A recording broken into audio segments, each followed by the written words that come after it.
Network Entertainment. Lance, willing ka ba mag-settle sa tira-tira? Paano tira-tira? Tira-tira, bahala ka. Up to your own interpretation. Feeling ko I deserve the whole meal. The full meal, like, kung ano yung kabuuan. Ikaw ba? Willing ka ba mag-settle sa tira-tira? Hindi. Usually, kunwari, yung tira-tira ko, yung pinagsasettle na nung iba. Ha? Like, kunwari, kumain ako nung meal. Kunwari, sabihin natin sa isang restaurant. Tapos kumain ako. Tapos bigla may magtatanong sa akin, Jacob, kakainin mo pa yan? So, ikaw yung nagbibigay ng ako nagbibigay ng tira-tira. Bakit? Bakit mo binibigay yung tira-tira if alam mo tira-tira lang yun? Gusto nila eh. Gustong hinihingi eh. So, paano yun pag, kunwari, if, hindi ba siya parang out of pity? Or, yeah, like something ako like naman, sa akin, okay na akong itapon na lang tong chicken na to. Pero kung ikaw, gusto mo pa siyang, hindi kasi you know me naman, Lance, diba? Nakikita mo kung paano ako kumain. So, generous ka? Hindi. Alam mo kung paano ako kumain na tipong ang dami pang natitira. Tapos parang hindi ko pa anong tawag doon? Nakakain lahat. Nahihimay. Yung kunwari, yung chicken. Diba? So, I mean, if parang may nagsasabi na ang aksaya ko naman daw kumain kasi hindi totoo. Kasi sayang yung pinaghirapan ng mga magsasaka natin. Yung rice, nauubos ko naman yung rice. Di lahat. Ay, sa lahat ng pagkakataon. Sige. But yeah, parang sa akin, if ganun yung if ako okay naman na akong itapon, pero if ikaw nasasayangan ka, gusto mo, edi sige, sa'yo na lang. Ganun. Kaya yun, hello to everyone all over the world. Magkakasama na naman tayo sa isang gabing puno ng kwentuhan, tawanan, at kwentuhan tungkol sa tira-tirang kung ano-anong tira man yan at natira. Ito pa rin ang ganito kasi yan. Powered by the Pod Network.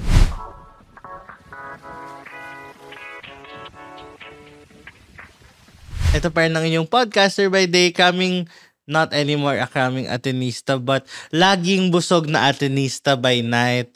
It's your boy, Jacob. At ako pa rin yung sumakses na senior na sumalangit nawa na sa mga susunod na linggo. Ako lang to, si Lance Nevada.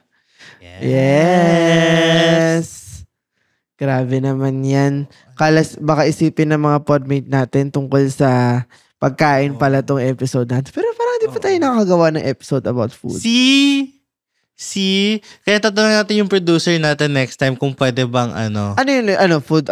Food. Baka mahirap. Food, Mukbang. Mukbang. Or parang, mahirap. Food feeding episode. Food feeding? Baka mamaya, hindi pala ibang food yung dadalhin mo. Or like yung gusto mong dalhin. Baka mamaya pulutan pala. Pulutan? Chips? Food, it's still food. Hindi, tapos ano kasama ng pulutan? Ewan ko. I don't know. I'm such a nice person. Parang advance ka na ata mag-isip dyan. I'm such a behaved person. Yeah. Tapos yung tira-tira ko kakain. Lance, kainin mo na yung tira-tira ko. Do I do that?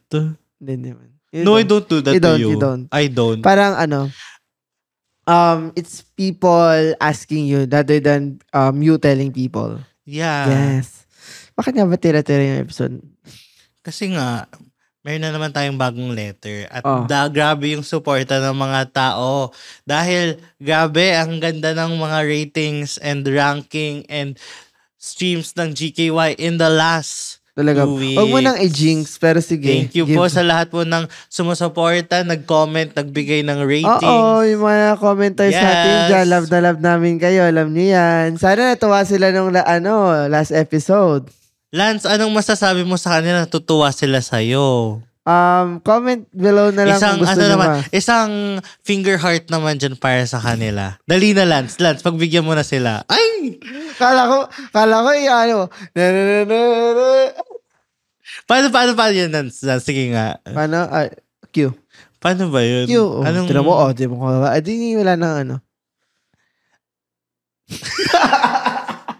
Ginawa naman ng walang cue. Kaya nga Pero ayun, may letter tayo. Sige, next time yung pagpapakit ni Lance. Tama ka na. Pag natutunan ko na yung cue ni Lance. Pero may letter tayo this week. Tapos yung letter natin tungkol sa tira-tira. Sige nga, pero... Kasi nga, tira-tira na kumakain ng tira. Tira-tira. Okay. Kaya naman, bago natin talakay yung letter natin dyan, kung gusto nyo magpadala ng letter, huwag nyo kakalimutan. It's tinyurl.com/gky. Tugon mo na makikita nyo sa description nito, sa social media accounts namin. Kaya, go mo na yan, Jacob. Ito na nga. Dear Jacob and Lance, pasensya na kung medyo down ako sa letter na to, but opening up on my emotional damage.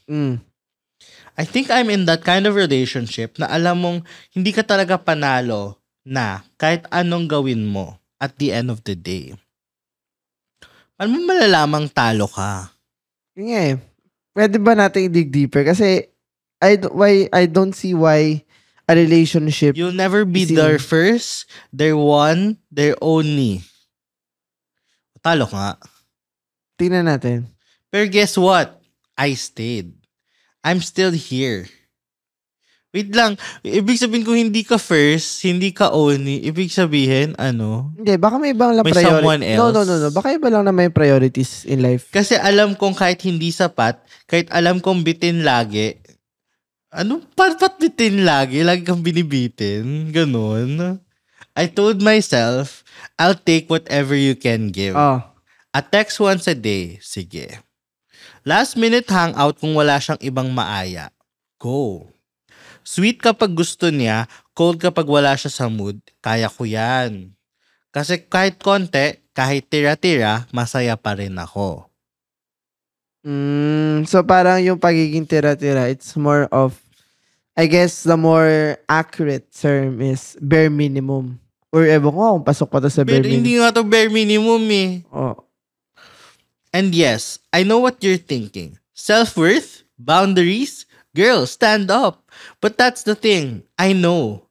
I'm doing it with my eyes open. Ito yun.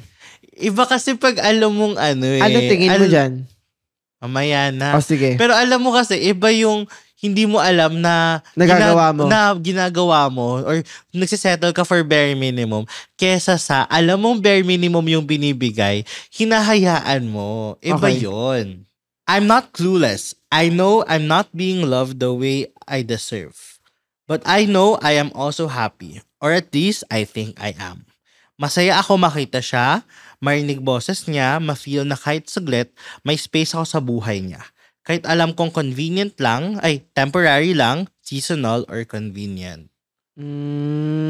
Parang kumbaga, yun nga, she will take whatever as their partner can give. Parang as long as I have space in your life. Gets. Ba yan? Sige. So ayun, is it wrong to stay even if I know I'm losing? Is it wrong to choose happiness? Kahit pa alam kong, is it wrong to choose happiness? Lance, happiness or chocolates? Happiness. Okay. Best time for happiness, Jacob? Paghapon. Oh my God, okay. Kahit pa alam kong hindi ito ang buong cake. Oh, wow. May analogy.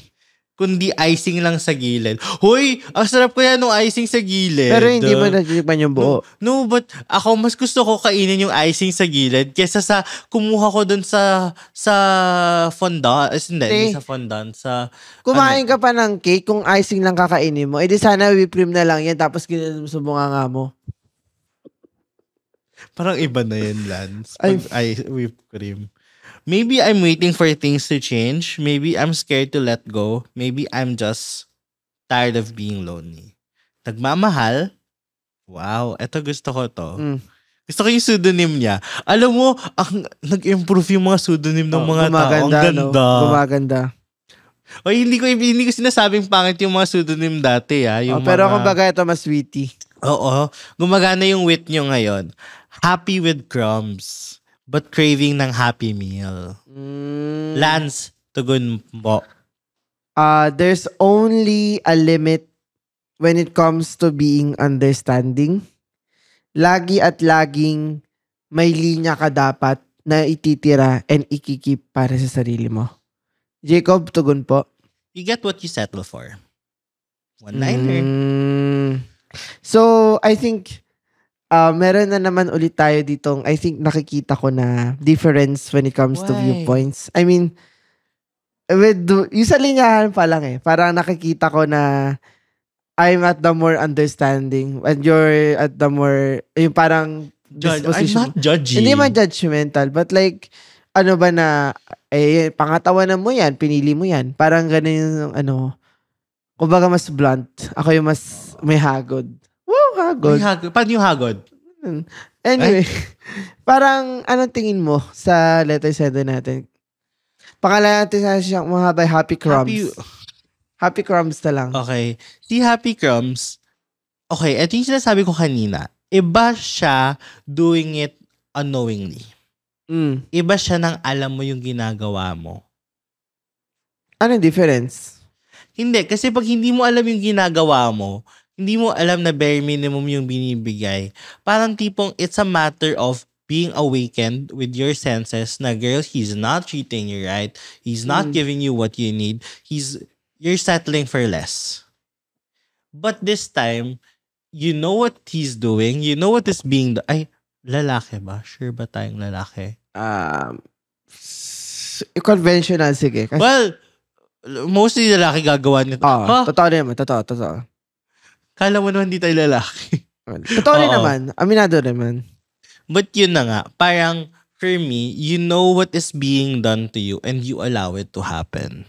The reason why you're having a hard time right now is because you put yourself in that situation. And it's a question of, in the past, did you had opportunities to remove yourself from that situation? Because if you had that opportunity and you choose not to take it, you choose na you're happy with the presence of the person, you're happy na nandyan siya, you're happy na naririnig mo boses niya, kasi I feel like what you just want is, even if I know hindi ako fit sa life mo, I'm fitting myself in. Di ba parang pinipilit naman niya masyado? Parang pinagsisiksikan mo lang. Kasi parang looking at pinipili, parang ginagawan ka lang niya, sinisiksik ka lang niya wherever you fit into his day-to-day life. Kapag hindi pwede yung kaibigan niya, sige, nandyan ka.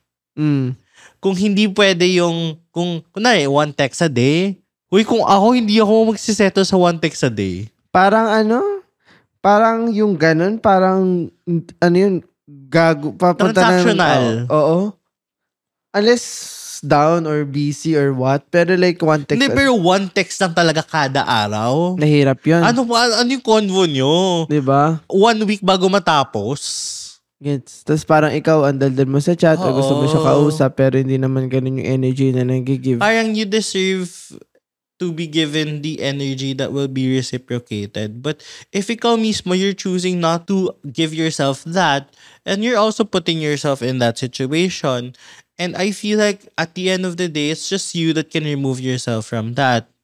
And although I admire you, you know what you deserve, you know what you want for yourself, kasi iba din yung hindi mo alam kung ano yung gusto mong makuha. And tinatanggap ka na ng tanggap. Ito, alam mo kung ano yung gusto mong makuha. Alam mo yung hindi mo nakukuha. And okay ka lang with those two. Sa akin, I think na if I were the Lance in 2023, I guess, kasabihan kitang tanga-tanga mo. I mean, knowing na ganun pa rin nag-settle ka. Akala ko si Lance 2023 yung I will understand. I will comfort you. Pero like now na Lance in 2025, parang hindi siya parang black and white situation for me. Na it would be easy for Happy Crumbs to let go just because she is getting the less of what she thinks she deserves in that relationship. Parang kasi we need to think in relationships na it wouldn't be always happy. It wouldn't be always sunshine. Laging baka may medyo makulimlim, baka bumabagyo, baka mamaya medyo maulan na pala. Well, basta matatapos yun. And etong instances na ganito, well, sinabi na din naman niya na nasa long-term relationship siya. In fact, 5 years ba? Tama ba? Parang wala siya ba? dito. Parang ibang letter Ibang yun. letter lang ata yung nabasa ko. Pero I would assume na kunaring in a long-term relationship like this na ganyan eh. There would be phases like that. There would be times of adjustment. There would be times na mahirapan yung partner mo. And there will be times that you will feel that you will be less loved or you will less love your partner than what you have promised to each other at that start. So, from that understanding na hindi lahat lagi nangyayaring ganun. Kaya siguro parang ganun na, doon na-develop yung active consciousness ba? Kasi kung kunaring unconscious to, yun baka medyo tanga. Or like, ganito na alam niya eh. So, alam din niya na nagsisettle siya for something na alam niyang hindi niya deserve. Hey, his name is Chico Garcia. And his name is Gino Quillamor. And together, we are Only Fun. That's right, for only $12 a month. But if you're willing to pay, why not? No, we're from a podcast that talks about movies, TV shows. Basically, we do reviews of K-dramas, whatever really. Whatever is on streaming, whatever is on cinemas. We also get to occasionally interview celebrities, actors, directors, and of course infused with our own witty brand of humor and slice of life. Wow. I guess we don't infuse a lot. Check it out. Pero babalik at babalik siguro yon sa bakit ba? I mean, masaya ka, sabi mo. Okay ka, kaya mo yan. Go mo yan. I mean, okay kasi natatanggap mo. Siguro it's best to ask yourself, bakit? And kung ako yung sasagot ng bakit niya. Kasi mahal mo eh. Kasi kahit alam mo na one text a day lang yan or second option ka or medyo tanga na to pakinggan but yung mga ganun situation, you would do all of that for that partner. Kung mali ba yun, hindi ko masasagot kung mali o tama. Kasi ikaw yan na makakapagsabi. Ikaw yung makakapag-define na ganito ka kasi magmahal. Kahit alam mo na nahihirapan ka. Kahit nasasaktan ka. Pero dahil alam mo na ganyan ka rin klase magmahal, sana alam mo rin kung kailan ka parang alam mo sobra na. Kung hanggang saan mo lang pwedeng exert, hanggang gaano katagal mo lang din kayo magmahal ng ganyan. At kung yun na nga, ganyan yung nararanasan mo eh. Pero, hindi rin yung parang sasagarin mo. Magtira ka rin sa sarili mo. Alamin mo kung alam mo na wala na talaga. Na ganyan na talaga. Pero kung kaya mo, na tingin mo, kaya mong ganyan na mag-settle, nasa sayo yan. Desisyon mo yan. Interesting. But alam niya kung ano yung mali eh. Di ba sabi mo, you cannot say, ano yung sabi mo kanina yung sa mali? Yung you cannot... Hindi ko masasabi kung mali yung situation niya. Kasi, siya yung makakapag-define when it's over, when it's right or wrong. But the thing is, alam niya yung mali eh. Alam niya na mali yung situation. Alam niya na she's getting less than what she deserves. Alam niya what is she not getting. And then, eto I don't think it will be evident din naman kasi if parang nag-change lang or what. Kasi that will be the tone. But the thing is, sinabi niya din na, asan yun? You'll never be the first, their one, and their only. Never. So there's also that aspect na hindi ka talaga ginagawang priority. Pero gets ko kasi parang sometimes we do crazy things for love. Yeah, we do. Sometimes if we love a person, we're okay with whatever they can give us. But it's also a matter of knowing your limits, knowing your boundaries, knowing when it doesn't already sit well with you and your self-worth.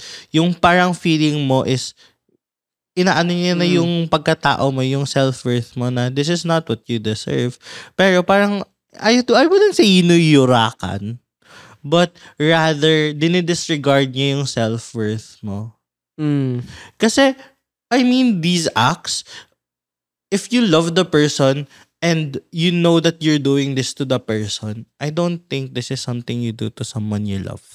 Totoo naman. And if you still love if you still love a person that does this to you, Yeah, I won't see it as love. Like yung ganong second choice, second priority, and never the first and anything. Pero, sige. pero siguro sa akin, parang now that we're focusing on that, na parang, sige, alam niya yung mali. Or at least, hindi nga sinabing mali, but ang phrasing niya is natatalo siya eh. Oo.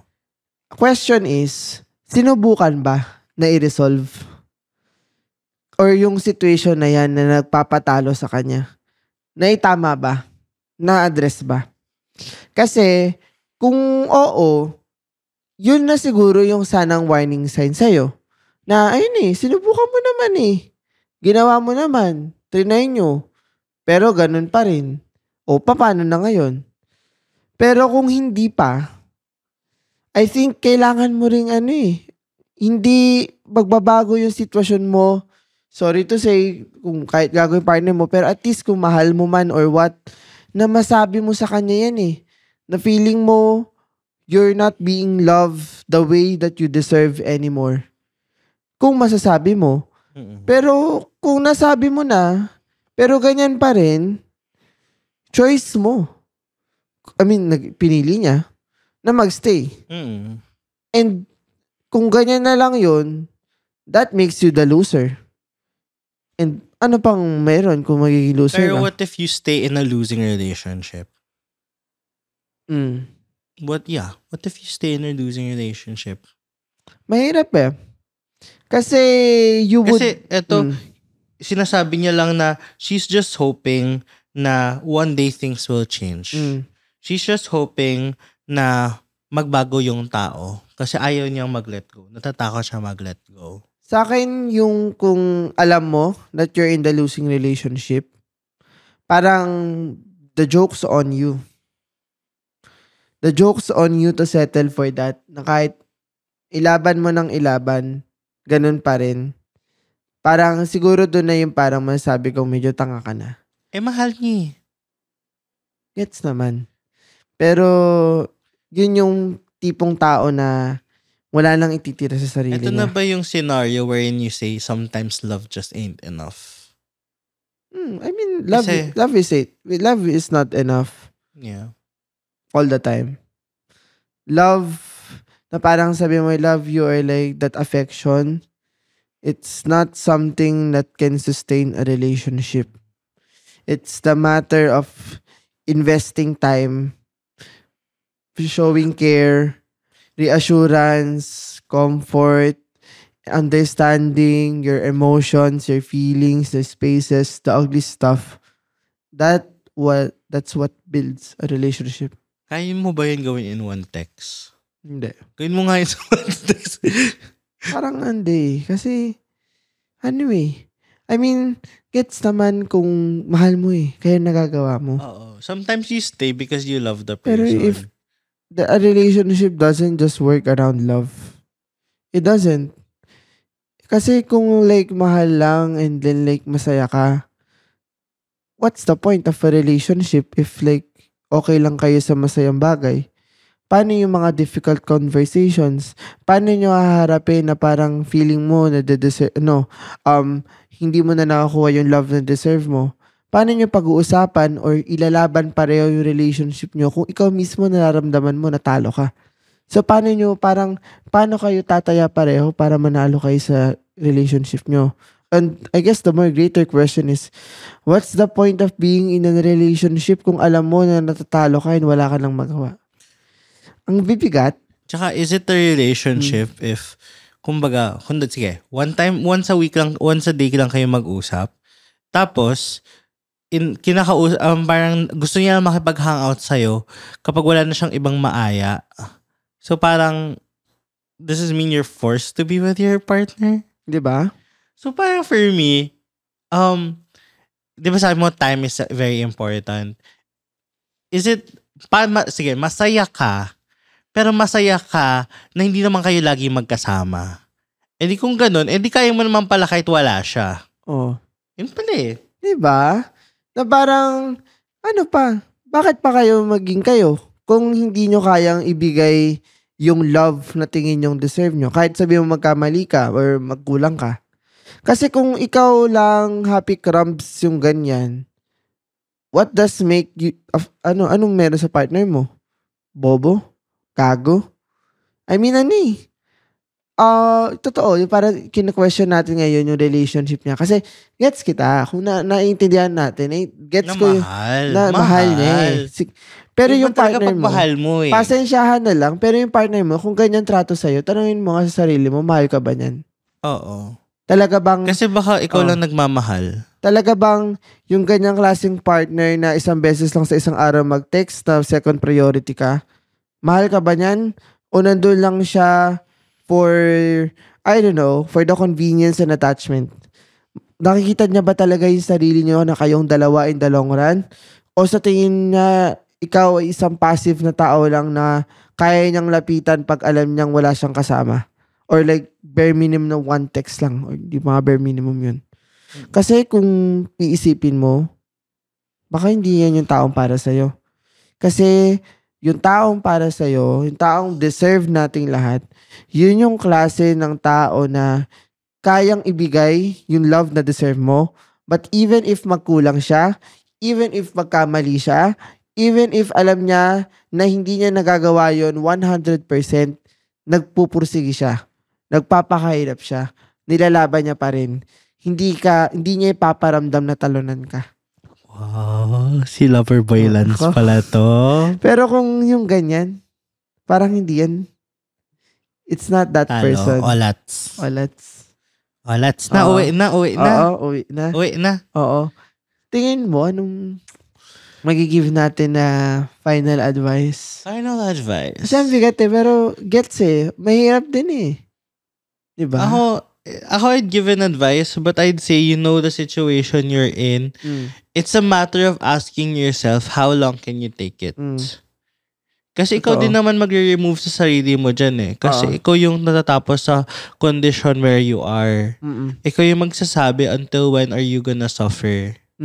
So, it's on you. Tell us when, tell us where, and we'll be there for you. I mean, I know naman na whether or not this relationship ends, someone will come to you. Love will find you. You will get what you deserve because someone who will actually give you the assurance that you need, the love that and time that you deserve. So yeah. Gets. Sa akin, I think it's more of it's your choice now. Ikaw at ikaw yung magsasadlak or magkukulong sa sarili mo, maglalagay sa sarili mo sa ganyang sitwasyon sa partner mo, happy crumbs.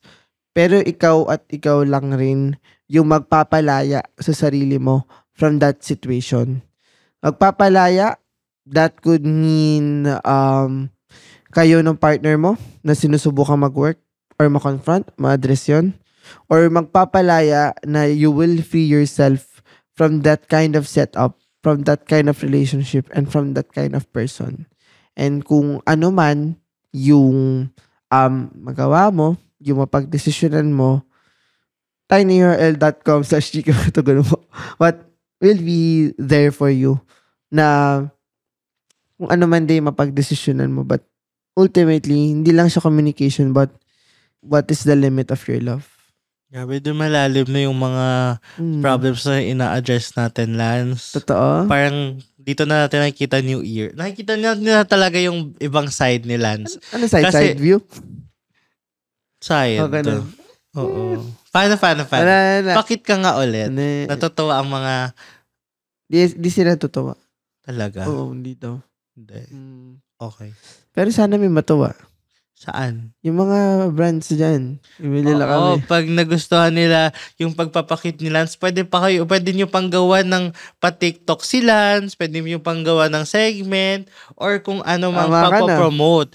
At magte-thank you po kami sa inyo, lalo na kapag naging partner namin kayo, or a sponsor, or a collab, and you may email us at ganitokasiyanpod@gmail.com. And kung nagustuhan nyo itong episode na to, you may post this on your IG stories, you may tag us, use the hashtag GKYPod and tag us at GKYPod.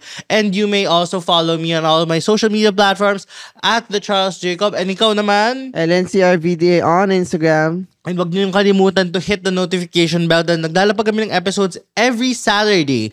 And follow us and give us 5 stars. Yes. And also, surprise, we are on YouTube.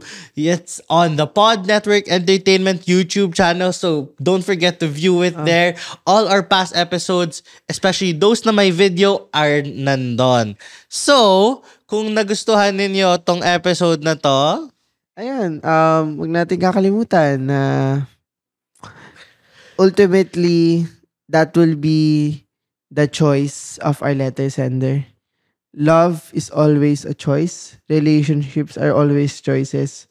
Kaya ka nila lagi sinasabi na, di ba, pipiliin ka sa araw-araw.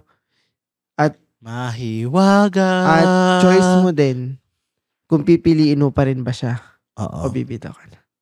At ito pa rin ang ganito kasi yan. The opinions of podcast creators, hosts, and guests are not necessarily reflective of the official stance of the Pod Network Entertainment, its hosts, or other network programs. The content created by the people behind the podcast is personal and not meant to harm any religion, ethnicity, group, organization, company, or individual.